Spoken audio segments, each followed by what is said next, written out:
In July of 2021, something happened that changed college sports forever.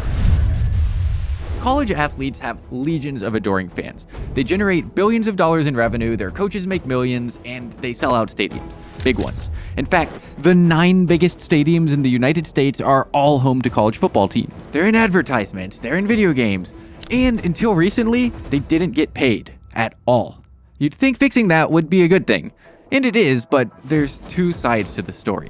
For more than a century, college athletes played for nothing more than the love of the game and, sure, a free education. But the important thing is that they were not allowed to make a single penny off of their likeness, which, in the age of influencers, led to some difficult decisions for athletes. There was Donald D. LaHaye, a kicker at UCF and also a popular YouTuber with the online alias Destroying.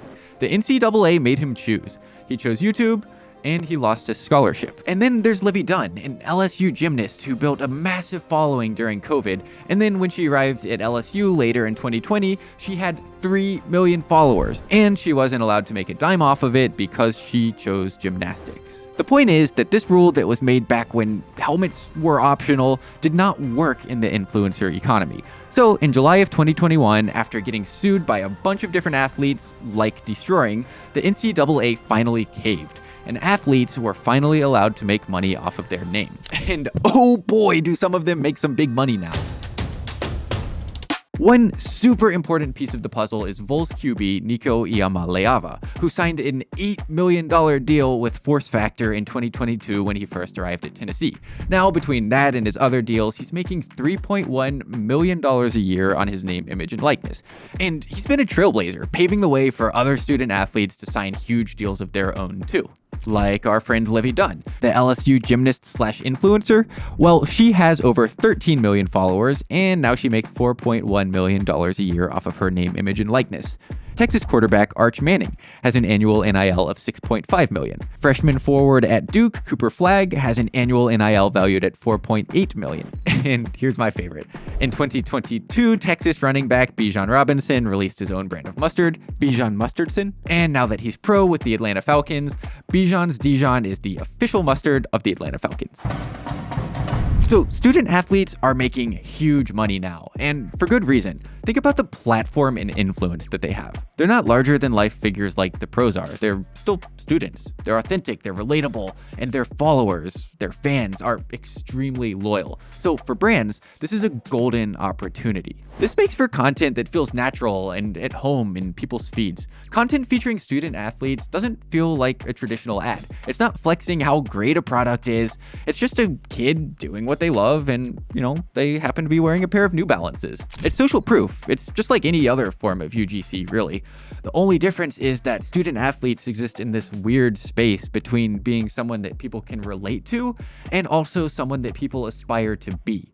That is a powerful combo. And not to mention, they're way cheaper than pro players. You don't have to shell out millions for some NFL star when a college athlete with a strong following can still deliver great ROI.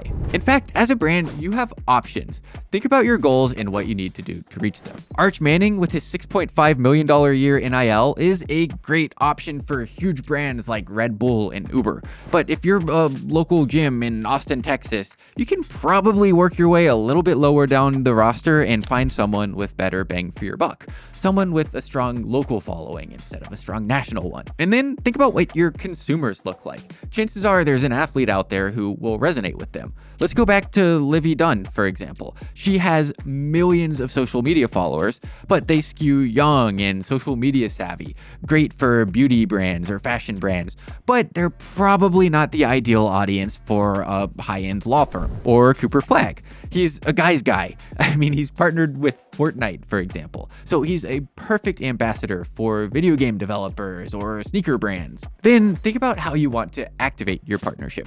Obviously, you can do social media endorsements, but there's also in-person autograph signings at your business. But you better be posting that on social media too. Or you could do custom products, like Bijan's Dijon or Paige Becker's Yukonic Blonde. If brands play their cards right, NIL is an untapped goldmine. But there's also people out there trying to ruin it for everyone. Here's where the controversy comes in. In a perfect world, NIL is all about brand deals. But since NIL began in 2021, a new trend has started to creep into the picture. It's no longer just about endorsement deals with brands like Crocs, Red Bull, and EA. Now it's about who can pay the most to get the best players. Rich boosters and alumni have set up collectives, massive donor-funded pools of money, not to sponsor student athletes with brand deals, but instead to flat out pay them to come play for their school of choice. It's not just NIL anymore, it's more like NFL free agency. Take Gordon McKernan, a personal injury lawyer in Louisiana who's openly paying players to come play for LSU, or billionaire John Ruiz, who's doing the same thing in Miami. At this point, it's not only about marketing, it's kind of become pay to play. Players are getting 6 or even 7 figures just to come play at a certain school, and smaller programs just are not able to compete with that. So what's going to happen in the future? Well, there's kind of 2 options.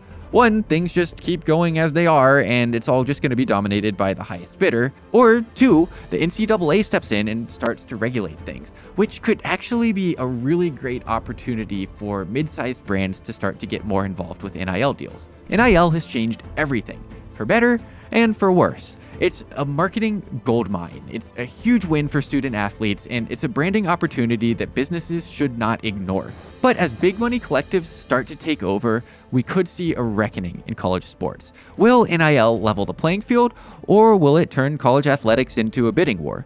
Either way, NIL is here to stay. The question is, what is the future going to look like, and how are you going to use it?